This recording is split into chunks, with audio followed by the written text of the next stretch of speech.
오늘 하나님 말씀은 사사기 10장부터 12장에 있는 내용의 말씀인데, 입다의 어리석은 행동들, 이런 제목으로 좀 말씀을 나누고 싶습니다. 입다는 사사기 11장 11절에 기록되어 있는 말씀처럼 한글 성경에는 머리 이렇게 표현되어 있기도 한데, 제가 주로 인용하고 있는 쉬운 성경에는 입다는 지도자와 지휘관이란 호칭이 주어졌다, 이렇게 번역이 되어져 있습니다. 그러니까 입다는 이스라엘의 사사로서 하나님 앞에 쓰임을 받은 인물인 것은 분명합니다. 그런데 기드온 같은 사사는 하나님의 부르심을 직접 받은 반면에 입다 같은 경우는 장로들의 추대에 의해서 지도자가 되었고, 그 지도자는 이제 사사의 역할을 했다는 것을 우리가 발견할 수 있습니다. 12장 7절에 보면 6년간 사사로 있었더라 라는 이 표현만 기록되어져 있고, 다른 부분에서는 입다가 사사로 쓰임을 받았다 하는 내용, 사사에 대한 내용이 기록되어져 있지 않는 것을 볼 수가 있습니다. 아마도 다른 사사와는 조금 구별된 내용이라고 할 수 있을 것 같습니다. 어쨌든 장로들로부터 추대를 받은 이 입다가 하나님의 영이 임해서 싸움에 임하게 되고, 그 전쟁에서 승리를, 이런 관점에서 보면 전쟁에서 승리로 이끈 입다, 그의 사역이 이스라엘에게 있어서 굉장히 중요한 역할이라고 할 수 있습니다. 이런 말미암아 6년간 평화를 얻었으니까 그 나름대로의 사사의 임무를 다했다, 이렇게 볼 수 있습니다. 그런데 성경은 입다가 전쟁을 하고 평화를 얻은 그것에 초점을 두기보다는 그 후에 일어나는, 또는 그 전쟁이나 여러 가지의 입다의 사역을 통해서 영적인 상태에 대해서 성경이 기록하고 있는 것을 볼 수 있습니다. 이런 면에서 봤을 때 단순히 이스라엘이 전쟁에서 승리했다라는 그러한 그 평면적인 역사를 뛰어넘어서, 또 다른 측면에서는 입다가 하나님으로부터 쓰임을 받았지만 입다가 갖고 있는 인간의 그 연약함의 한계성을 극명하게 들어주는 내용이 사사기에 기록된 입다의 내용이라고 볼 수 있습니다. 오늘은 두 가지 정도로 살펴보고 싶은데, 첫 번째로는 입다가 전쟁을 하는 중에 행한 에브라임의 살생에 대해서 살펴보고자 합니다. 프린트물 4페이지에 있는 건데요. 에브라임 지파는 기드온에서 살핀 바처럼 입다의 전쟁에 있어서도 역시 딴지를 겁니다. 사사기 7장의 내용을 좀 살펴보면 기드온이 에브라임 모든 산지에서 사람들을 보내어 말을 합니다. 어서 내려와서 미디안 사람들을 공격하라, 이렇게 이제 밀지를 주니까 에브라임 지파 사람들이 요단강을 건너가지 못하도록 하고 해서 요단강을 지키고 있다가 오렙과 스웹을 각각 참수를 하게 됩니다. 이렇게 참수를 한 이후에 기드온에게 에브라임 지파 사람들이 따지는 내용이죠. 아니, 왜 우리를 이런 식으로 대하냐? 미디안과 전쟁이 있으면 왜 우리를 부르지 않았냐?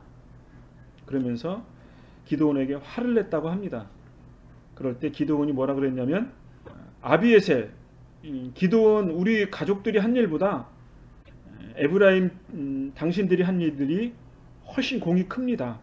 그래서 이제 그 공을 에브라임 지파한테 돌리니까 에브라임 지파 사람들이 더 이상 화를 냈지 않았다라고 사사기 8장에 기록되어져 있습니다. 아마도 이 기드온의 사건을 입다도 알았겠죠.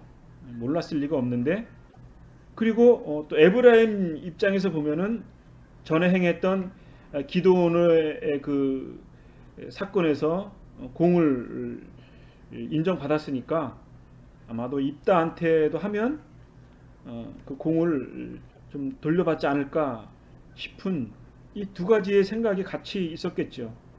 그런데 에브라임 지파의 이 사건이 전혀 다른 방향으로 발전하는 것을 볼 수 있습니다. 에브라임 지파가 입다에게 와서 뭐라 그랬냐면, 암몬과 싸울 때 왜 우리를 부르지 않았어? 왜 부르지 않았느냐? 기드온 때 했던 말보다 더 강경하게 말했어요. 당신과 당신 집을 불태워버리겠다.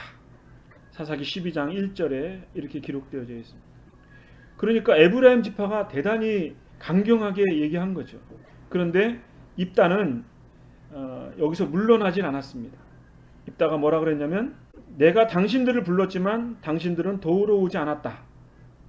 만약에 당신들이 정말 이 암몬과의 전쟁에서 도울 뜻이 있었다면 미리 왔어야 했고, 당신들이 도울 뜻이 없다는 것을 알아서 내가 암몬과 싸워서 승리했고 여호와께서 이 전쟁을 승리로 이끄셨다. 그런데 당신들이 나와 싸우겠다고 이렇게 협박을 하니 이게 어찌된 일이냐. 이렇게 입다가 강경하게 나갑니다.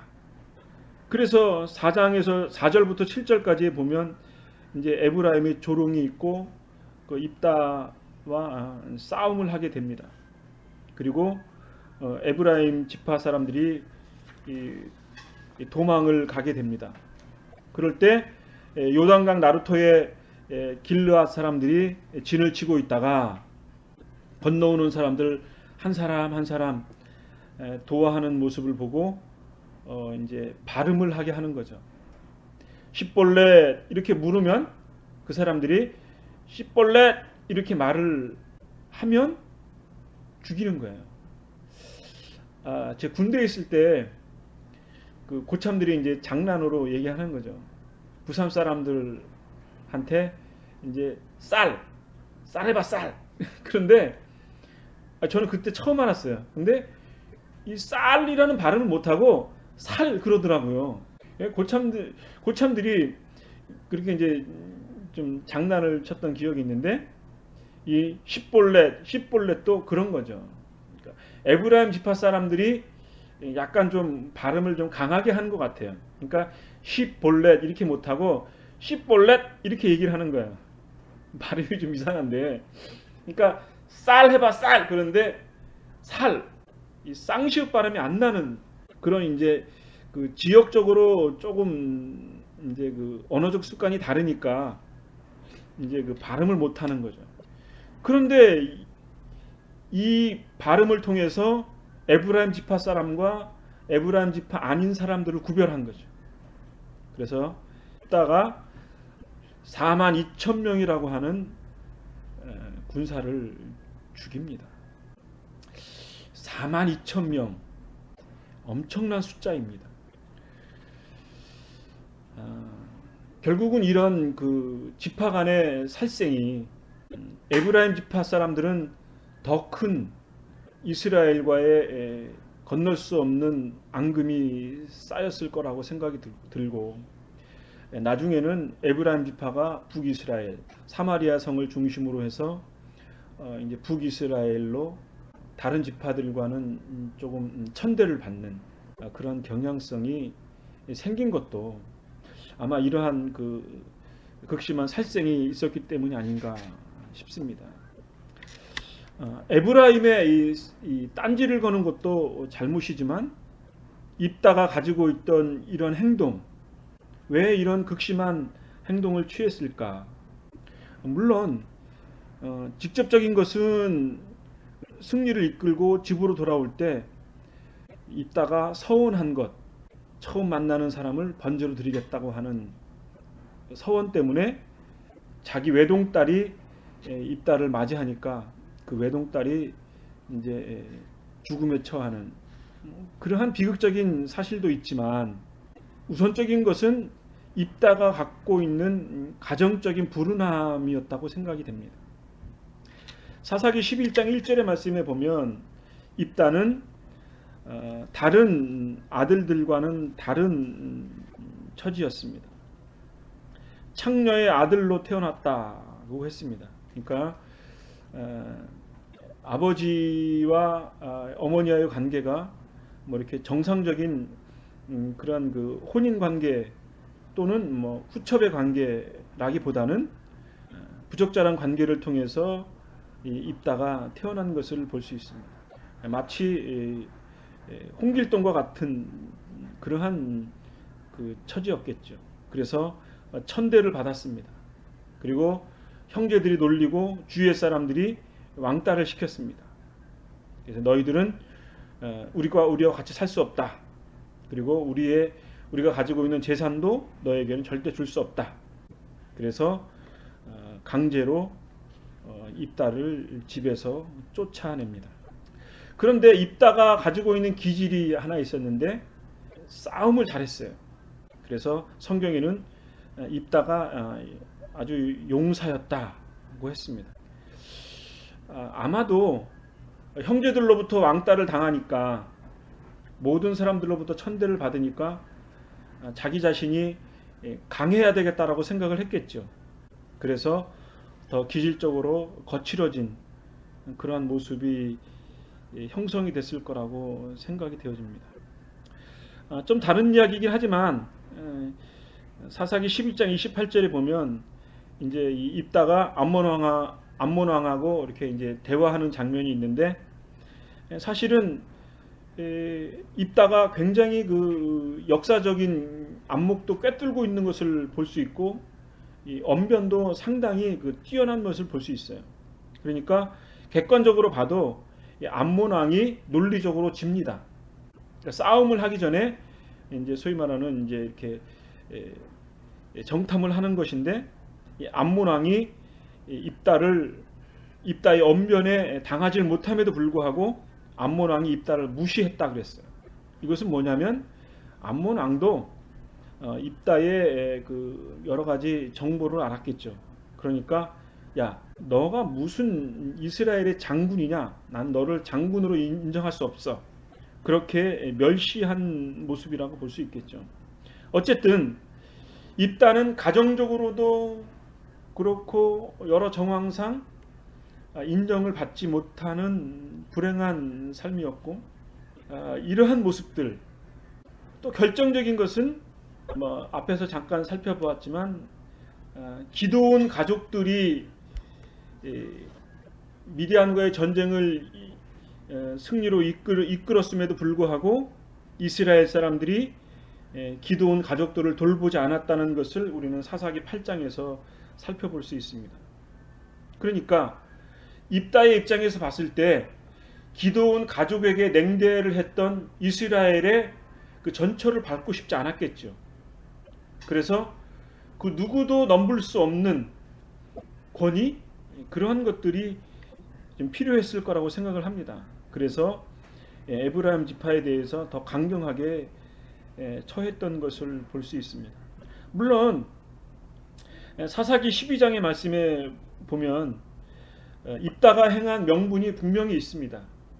내가 당신들을 불렀지만 당신들이 우리를 도우러 오지 않아서 내가 목숨을 걸고 싸워서 전쟁을 승리로 이끌었고 그 이면에는 여호와 영이 나에게 임하셨고 여호와께서 나를 도우셔서 에돔 지파와 전쟁을 해서 승리를 이끌었다라고 하는 명분이 분명히 있었습니다만 그럼에도 불구하고 기도원이 행했던 그렇게 공을 약간 나누어 줄 수 있는 그러한 그 넉넉함이 없었기 때문에 입다가 가지고 있는 그 천대받았던 그 정체성 때문에 자존감이 약한 거죠. 그래서 나의 자존심을 건드리는 그 어떤 것들에 대해서 용납할 수 없는 거죠.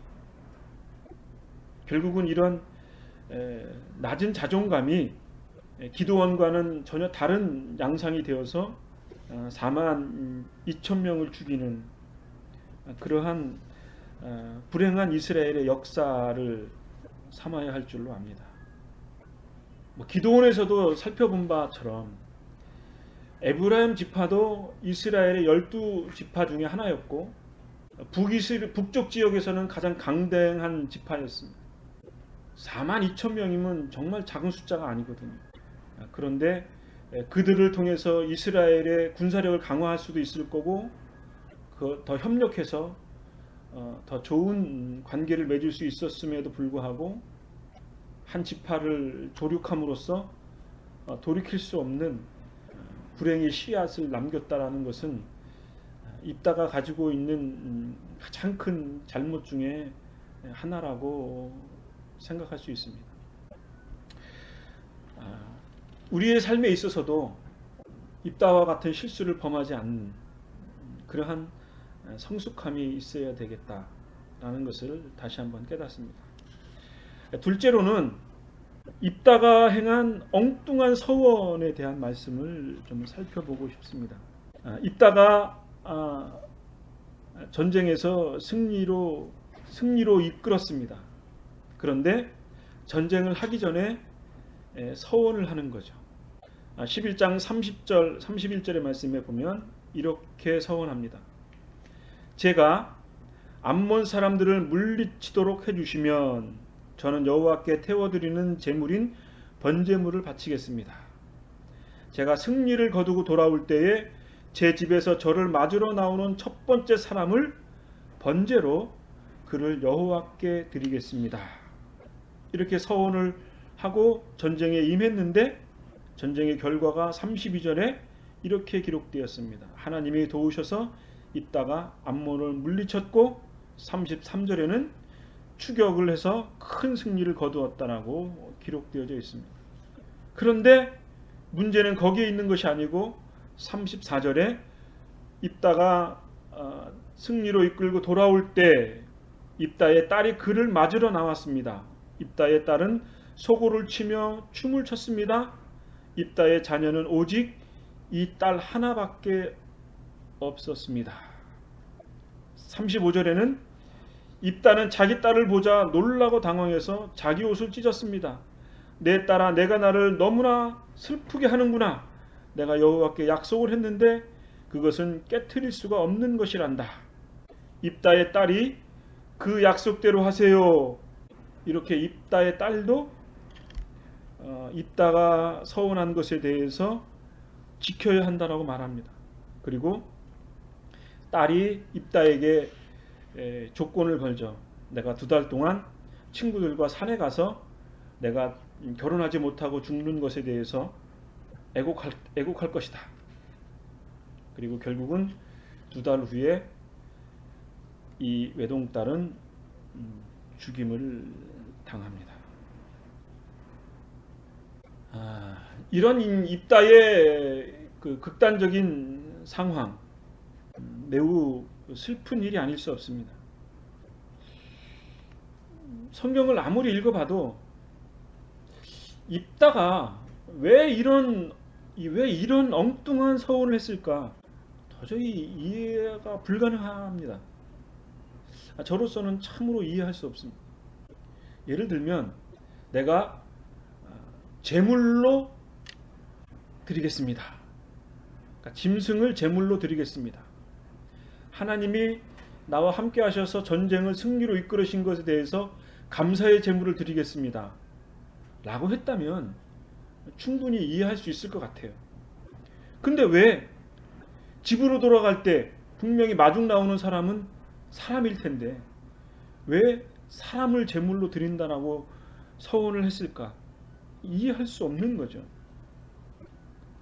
입다가 감정에 너무 치우친 사람, 돌출될 행동이라고 보기에는 이 과오가 너무 크다는 거죠. 그런데 문제는 입다가 서원한 이 말의 큰 실수가 첫 번째이긴 하지만 그것보다 더 큰 문제는 뭐냐면 이 사람을 제물로 드리겠다라고 하는 이 행위 자체가 하나님이 원하시는 제사의 형태와는 다른 것이었다라고 하는 것이 가장 큰 문제였습니다. 두 번째는 비록 잘못된 서원이라 할지라도 그 약속은 지켜져야 된다라고 하는 것이죠. 이 두 가지의 문제가 입다에게 있어서 가장 큰 문제였습니다. 하나님과의 언약은 반드시 지켜져야 한다라고 하는 것이 하나님과 인간과의 언약의 중대성이라고 볼 수 있습니다. 물론 엄밀한 의미에서 보면 하나님과 인간과의 언약은 매우 신중한 것이고 취소될 수 없는 것인 것처럼 매우 정말 중요한 의미를 담고 있는 언약이었어야 합니다. 예를 들어서 나중에 살펴보겠습니다만 하나님이 이렇게 해주시면 내가 하나님 앞에 이렇게 하겠다든지 라는 조건부 언약이라든지, 아니면 내가 하나님 앞에 이러한 삶을, 헌신적인 삶을 살겠습니다라고 하는 신앙의 결단적인 언약의 행위라든지 뭔가 중요한 의미를 담고 있는 언약이어야 하는 거죠.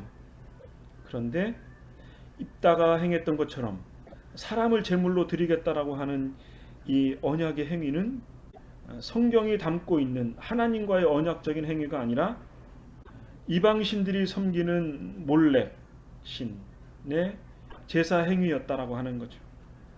그러니까 이것은 이스라엘 백성들이 가나안 땅에 들어가서 섬겼던 이방신들의 영향을 받은 우상의 관습이었음이 분명합니다. 이런 면에서 봤을 때 하나님께서 왜 이방신들을 이스라엘과 가까이 하지 말라고 했다라는 것을 명확히 발견할 수 있습니다. 좀 성경의 내용을 좀 살펴보고 싶습니다. 창세기 28장에 보면 하나님과 야곱이 언약 맺은 것에 대해서 아주 좋은 언약의 예가 있습니다. 창세기 28장 10절에 보면 여러분이 잘 아는 내용입니다. 야곱이 베델로 여행 도중에 이제 밤이 돼서 돌베개를 베고 잤다가 이제 꿈 중에 이제 꿈을 꾸죠. 사닥다리가 있는데 사닥다리에서 천사가 오르락 내리락 하는 모습을 보면서 그 사닥다리 위에 하나님의 영광이 딱 있는 것을 봅니다. 그랬을 때 이제 야곱이 서원을 합니다. 하나님이 내가 가는 모든 일들 속에 함께 해주시고 또 하나님이 나에게 복을 주시고 나로 큰 민족을 이끄시고 또 내가 아버지의 집에 갈 때까지 하나님이 나에게 함께 해주시면 내가 하나님을 잘 섬기겠습니다.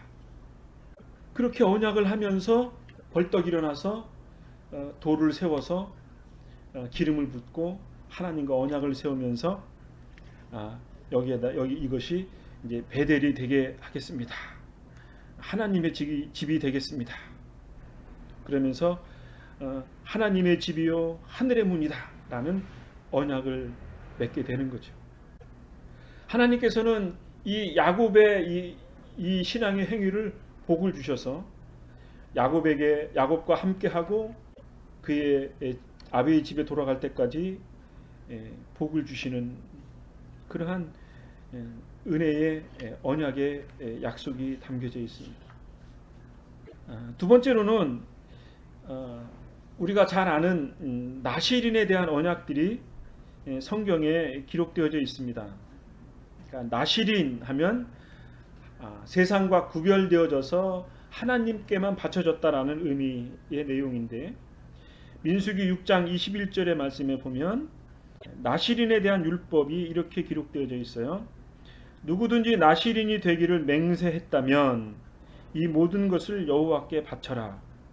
만약 그가 다른 맹세를 한 것이 있으면 그 맹세도 지켜야 한다. 그것도 나실인의 맹세에 관한 가르침이다. 이렇게 말을 하고, 민수기 30장 2절에도 말씀해 보면 누군가가 여호와께 어떤 약속을 했거나 어떤 특별한 일을 하지 않기로 맹세했다면 그 그는 자기의 약속을 지켜라. 이렇게 말을 합니다. 그러니까 누구든지 하나님과 관계해서 약속을 하면 그 약속은 반드시 지켜라. 이렇게 말하는 거죠. 신명기 23장 23절에도 보면 여호와께 약속한 것은 반드시 지켜라. 이렇게 말을 하고 있습니다. 율법 조항에 보면 하나님과 서원한 것이 있으면 그 약속은 반드시 지켜져야 하고 취소될 수가 없다라고 말합니다. 전도서 5장 3절에서 7절 말씀에 보면 이런 내용이 있어요. 하나님 앞에 함부로 입을 놀리지 마라. 조급한 생각으로 무엇을 말하지 말라. 그러니까 감정적으로 말하지 말라 이거죠. 생각 없이 말하지 말라. 하나님은 하늘에 계시고 너는 땅에 있으니 너는 말을 적게 하여라. 하나님께 약속했거든 신속히 이행하여라. 하나님은 어리석은 자들을 기뻐하지 않으시니 너는 약속을 지켜라. 약속을 하고 지키지 않는 것보다 약속을 하지 않는 것이 낫다. 뭐냐면 약속한 것은 반드시 지켜야 되고 약속을 했으면 반드시 신속히 이행해야 되고 만약에 약속을 지키지 못할 것이면 약속을 하지 않는 것이 낫다. 약속을 해서 약속을 지키지 않아서 하나님과 언약의 관계를 깨는 것은 죄를 짓는 것이다. 그렇기 때문에 말을 함부로 하지 말고 입술을 함부로 놀리지 말라. 그렇게 말해요. 6절의 말씀에 보면 내 입술로 죄 짓지 말라. 하나님의 사자에게 내 약속은 실수였습니다. 라고 말하지 말라. 하나님께서 화내실 만한 말을 하여 그분이 내 손의 수고를 망치게 할 이유가 무엇이냐. 이렇게 말하는 거죠. 그런데 만약에 하나님과 약속을 했어요. 약속을 못 지켰고 못 지킬 상황이 됐어요. 그럼 어떻게 해야 되죠? 입다처럼 정말 자기의 딸을 죽였어야 하나요? 레위기 27장 2절의 말씀을 보면 이러한 말씀이 있습니다. 이스라엘 백성에게 전하여라. 만약 어떤 사람이 자기나 다른 사람을 여호와께 종으로 바치기로 특별한 약속을 했다면 그 사람은 여호와를 섬겨야 한다. 제사장은 그 사람의 값을 정하여라. 그 값은 여호와께 한 특별한 약속을 돈으로 대신해서 지킬 때 내야 할 값이다. 그러면서 남자는 20세에서 50세가량은 은 50세겔 약 570g 정도를 내야 하고 여자에는 10세겔 정도를 내야 한다. 그러니까 뭐냐면 하나님 앞에 드려지기로 한 약속이 있어요. 근데 이런저런 상황이 돼서 그 약속을 못 지키게 됐어요. 그러면 그것을 풀 수 있는 방법이 있어요. 제사장에게 가서 그 종을 여호와께 바치기로 한 것을 종을 바치지 않고 그 종을 돈으로 환산하는 거죠. 그래서 그 사람의 가치에 따라서 돈으로 환산해서 지불하는 거예요. 근데 만약에 그 돈을 지불할 능력이 없어요. 그래서 레위기 27장 8절에는 이렇게 기록되어져 있어요. 그러나 너무 가난해서 값을 지불할 수 없는 사람은 제사장에게 데리고 가거라. 제사장은 그 사람이 낼 수 있는 값을 정해 주어라. 이렇게 율법 조항이 가르쳐주고 있어요. 그런데 입다는 이 율법 조항에 대해서 아마 인지를 못하고 있었거나 그 딸을 제사로 드려야 되겠다라고 하는 이런 어처구니 없는 발언을 한 것을 보면 하나님의 그 뜻에 대해서는 매우 무지한 사람이 아니었던가 그렇게 여겨집니다. 어쨌든 하나님과 언약한 것은 반드시 지켜져야 되고 그것은 취소할 수 없는 것이지만 또 신속히 행해야 하는 것이지만 그것을 지키지 못할 때에는 하나님 앞에 그것을 취소할 수 있는 방법이 있는 거죠. 물론 지금의 관점에서 봤을 때 돈으로 환산해야 된다. 그러면 뭐 교회에 가서 헌금으로 대체해야 된다. 그렇게 단순한 것은 아니죠. 그 약속한 것을 취소하는 방법을 돈으로 표현한 것뿐이죠. 우리는 하나님과 약속한 것이 있습니까? 약속을 지키지 못했다면 그 약속에 버금가는 뼈를 깎는 하나님에 대한 탄원의 기도가 있어야 하고 그것과 견줄 만한 하나님과 하나님께 대한 헌신의 행위가 동반되어져야 하는 거죠.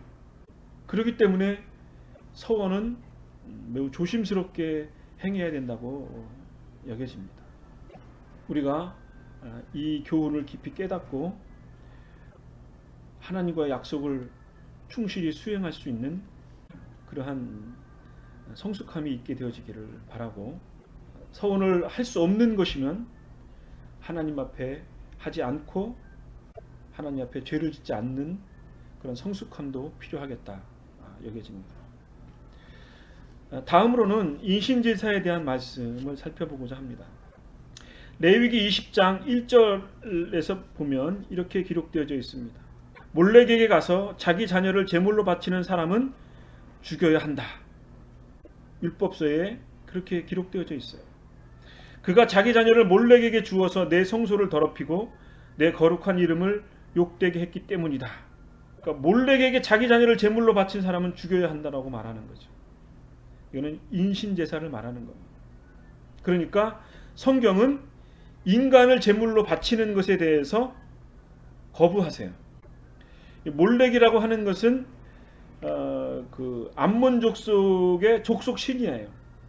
몰렉이라는 말은 왕이라는 말이에요. 나의 왕, 너희의 왕 그런 뜻이고, 그리고 뭐 밀곰을 숭배했다 그래요. 근데 이 밀곰이 뭐 곰, 베어가 아니고 밀곰, 나의 왕이라고 하는 것을 숭배한 거죠.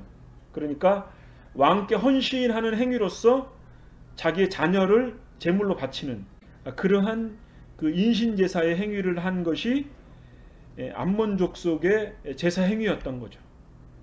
뭐 이러한 그 인간을 제물로 바치는 행위는 이방 종교에서는 많이 볼 수 있는 제사 행위였다고 합니다. 그런데 그러면 이방신에만 있었냐? 이방신의 영향을 받은 경향들이 있어요. 열왕기하 16장 3절의 말씀에 보면 아하스는 이스라엘 왕들이 행했던 죄의 길을 따라갔습니다. 그는 심지어 자기 아들까지도 불에 태워 제물로 바쳤습니다. 그는 여호와께서 이스라엘 백성 앞에서 쫓아내신 다른 나라들처럼, 이방신들이죠. 이방 나라죠. 그들이 저질렀던 더러운 죄를 그대로 따라 했습니다. 열왕기하 21장 말씀에 보면 므낫세는 그는 여호와의 성전 안에 있는 두 뜰에 하늘의 별들을 섬기는 제단을 쌓았습니다. 그는 자기 아들까지도 제물로 바쳤습니다. 그는 요술을 부렸으며 표적과 꿈을 풀어 점을 치기도 했습니다. 무당과 점쟁이를 불러와 의논을 하기도 했고, 그는 여호와께서 악하다고 말씀하신 일들을 많이 행했다. 이렇게 기록되어져 있습니다. 그렇다면 성경은 왜 인신제사를 거부하셨을까요? 이것이 대단히 중요한 거죠. 창세기 22장 12절의 말씀에 보면 우리가 잘 아는 이삭 사건이 있습니다. 내 아들에게 손대지 말라. 아무 일도 그에게 하지 말라. 내가 하나밖에 없는 아들을 아낌없이 바치려는 것을 내가 보았나니 내가 하나님을 두려워하는 줄을 이제 내가 알았노라. 아브라함이 눈을 들어 살펴보니 나무에 뿔이 걸려있는 순양 한 마리가 보였습니다. 아브라함은 그 양을 잡아다가 자기 아들 대신에 하나님께 번제물로 드렸습니다. 이 일 때문에 여호와 이레라 불렀다. 이레라는 말은 여호와께서 준비하셨다, 그런 말입니다. 그러니까 창세기 22장에 보면 이삭을 제물로 바치는 이 행위에 대해서 하나님께서는 미리 준비하시고 인간을 제물로 바치는 것에 대해서 거부하신 거죠. 그렇다면 하나님께서 왜 이 행위를 거부하셨을까? 창세기 1장 26절의 말씀에 보면 우리가 잘 아는 말씀, 우리가 우리의 모습과 형상대로 사람을 만들자, 하나님이 말씀하신 거죠. 그래서 하나님께서는 하나님의 형상대로 사람을 창조하시고 남자와 여자를 만드셨다 그랬습니다. 고린도서 15장 말씀에 보면은 첫사람은 땅의 흙에서 나왔고 둘째 사람은 하늘에서 났다 그랬습니다. 둘째 사람은 누구냐면 예수 그리스도고 예수 그리스도는 하나님께 났다 그런 말이죠. 땅에 속한 사람들은 땅에 속한 그 사람과 같고 하늘에 속한 사람들은 하늘에 속한 그분과 같습니다. 우리가 땅에 속한 사람의 형상을 지니고 있는 것처럼 하늘에 속한 그분의 형상을 지니게 될 것이다. 그러니까 우리 인간은 예수 그리스도의 형상, 하나님의 형상을 지녔기 때문에 그분의 형상으로 완전하게 될 것이라는 거죠. 고린도전서 3장에 보면 여러분은 그리스도와 함께 다시 살아났습니다. 그러므로 하늘에 있는 것에 마음을 두십시오.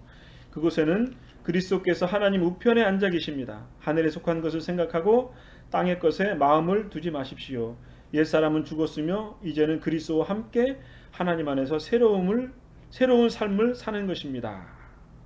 그리스도께서 하나님 우편에 앉아 계셔서 우리는 그리스도와 함께 하나님 안에서 새로운 삶을 사는 하나님의 형상을 입은 존재라는 거죠. 그러니까 인간은 누구든지 하나님의 형상을 지니고 있기 때문에 인간을 죽일 수가 없는 거예요. 더 나아가서 에베소서 4장에 보면 여러분은 마음을 새롭게 하라. 새로운 사람이 되어서 하나님의 모습처럼 선하고 거룩하게 살아갈 존재로 우리를 여기시는 거죠. 갈라디아서 4장 19절의 말씀에 보면 너희 속에 그리스도의 형상이 이루기까지 다시 너희를 위하여 해산하는 수고를 한다 라고 사도 바울이 갈라디아의 성도들을 향하여 그리스도의 형상이 이루도록 모든 그리스도인은 그리스도의 형상으로 이루기까지 자라나야 한다라고 말하는 것이고, 이것은 하나님의 형상을 지닌 모든 인류가 지녀야 할 모습이라고 우리는 하나님의 말씀을 교훈으로 받아야 합니다. 그러므로 하나님께서는 하나님의 형상으로 창조된 인간을 가장 귀하게 여기시는 거죠. 그 하나님의 형상은 아담 속에 내재된 것이었고 비록 죄로 오염되었지만 예수 그리스도의 죽으심으로 완전하게 새로운 피조물로 우리는 거듭났고 그리스도의 형상으로 완전한 모습으로 변화될 것입니다. 그리스도의 형상을 이루도록 성령님께서 우리를 거룩하게 만드실 것이고, 그리스도께서 재림하실 때에는 우리는 그리스도의 영원한 모습으로 우리를 새롭게 변화시킬 존재로 우리를 여기신 것입니다. 그렇기 때문에 우리는 인간을 제물로 바치는 이따의 어리석음을 우리는 교훈으로 받고 우리의 자신들을 소중히 여기는 그리스도 안에 있는 하나님의 형상이 이 세상의 죄악된 모습에 물들지 않고 거룩한 모습으로 변화되어져서 하나님께 영광을 돌리는 그런 아름다운 삶이 있게 되어지기를 간절히 바랍니다. 기도하겠습니다.